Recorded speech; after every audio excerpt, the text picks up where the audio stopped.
I was born in Newberry, Michigan, which is in the Upper Peninsula. It was a small town, a lot of snow, a lot of woods and area things, so we did a lot of outdoor stuff. I learned that nothing's free, and the more you go out and help people, the better you're going to be. Don't expect to get any rewards for it. It's something that you do. I wanted to go to medical school, couldn't afford medical school, so I decided that if I'm going to be anything, I'm going to go in a medical program in the military. As soon as I finished boot camp, I went to Corps school, and then I went to Vietnam. He's a Navy enlisted man whose lot has been cast with the Marines. In combat, all men know his type. It's the battlefield call for help. Corpsman. When the battle starts and somebody gets wounded, it's my job to fix them and hopefully bring them back alive. And when that happens, there's gunfire and bombs and everything going off everywhere. Remember to stop the bleeding. That's why corpsman life expectancy in Vietnam was like 20 days.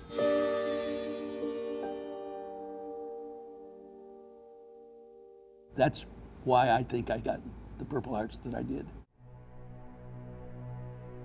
My first Purple Heart, we were on a convoy going from Phu Bai up to Camp Evans. We were on the second truck. There was a bomb, 250-pound bomb on the side of the road that was buried that blew up. And it blew up the first truck. And we got some shrapnel. I got some shrapnel in my arm and in my chest. We learned the next day that right alongside of where the truck that I was on was a 500-pound bomb. Our whole truck would have been gone. But that was my first Purple Heart. My second Purple Heart, we were on a night patrol. When they found out we were there, they started shooting at us and everything. It was hand-to-hand combat. And I got a bayonet or a knife of some kind in my arm right here. My third Purple Heart, we were up near Khe Sanh. The siege of Khe Sanh. No battle in the 10 years of the Vietnam War received more agonized attention from home front America. We were on a patrol.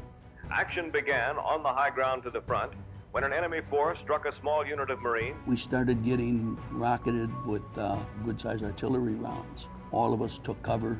I was blown out of a hole and into a tree. That was the third Purple Heart. I had shrapnel in both of my legs, my chest, my left arm, and I lost some hearing. My fourth Purple Heart, we were north of Dong Ha, and this was right after the Tet Offensive.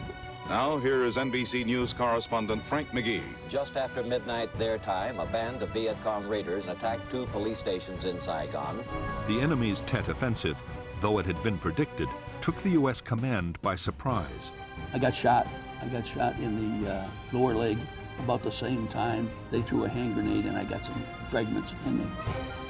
My fifth Purple Heart was about 3 days after that battle, and we were marching across a rice paddy. There was one round that was fired and it caught me right here in the chest, and that was the end of my tour.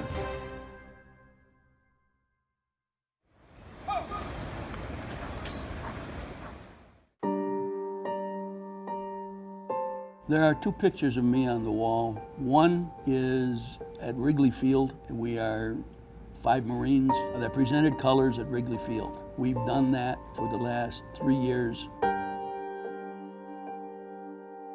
The other picture is Soldier Field. We feel it's our duty to present colors to the nation, and we do it to the best of our ability.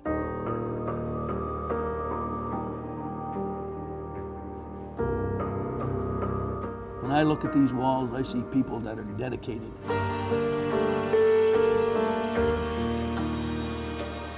Service is a commitment that you make to yourself and to the community, that you're going to go out and help the community as much as you can, the best that you can, and not expect something out of it.